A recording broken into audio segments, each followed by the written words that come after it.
honestly, I would never have imagined in those early years that it would morph into this really, really large tournament that served so many different kids from so many different schools.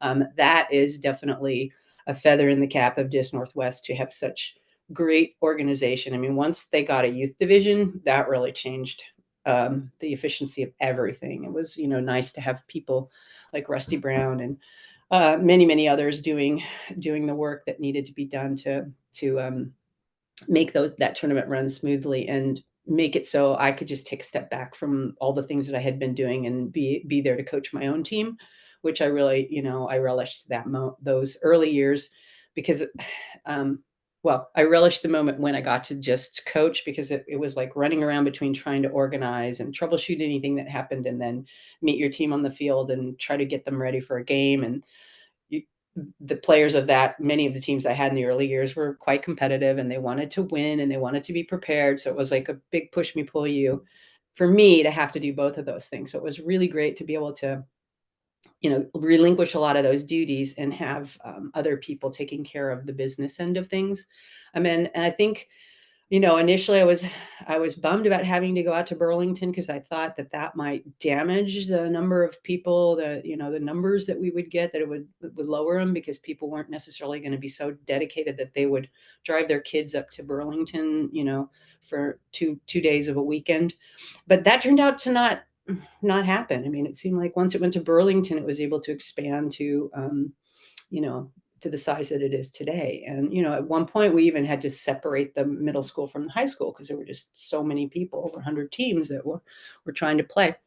And it was great to draw from, other like Canadian teams coming down and other teams in the eastern part of the United States or the central part or even other parts of the Pacific Northwest. So having it go more regional as well as, international was really quite a wonderful thing.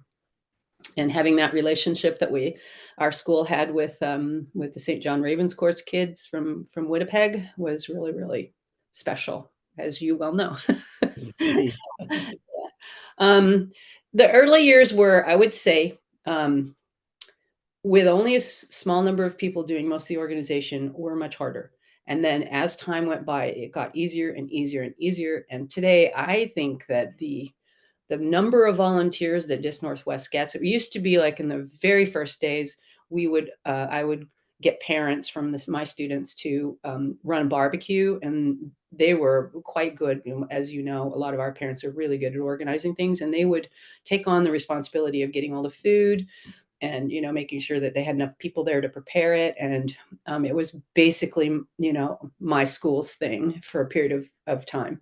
And then it became volunteers from a lot of the other schools. We started saying, hey, parents, from these other schools, you need to step up and help us do this if we're going to have food on the field for the kids and stuff like that. And then now Dis Northwest just has it down. They've got a formula that works really well. Once they also began to get a vendor. The first vendor was the Five Ultimate group. Having a vendor take care of all the artwork and produce the discs and make the t-shirts, that was huge, because I would basically go to school and say, hey, anybody want to design a Frisbee? Hey, anybody want to design a t-shirt? And rely on my students to do that for us. And then sometimes other people from other schools would have their kids do it too. So we would, run a little contest and try to get a cool design. And I was all about, honestly, I hate to say this, but I don't like to buy Frisbees that don't have cool designs. And I had a huge collection. So I was like, I really want a cool design. I don't want it to look, like somebody just threw some words on the top of a platter and that was that. I want it to look good. I want people to want to buy it, so it potentially could earn money for the program. So that was good.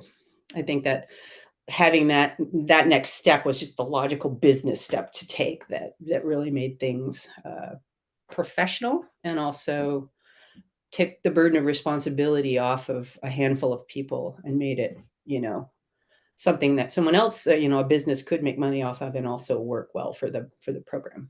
Yeah.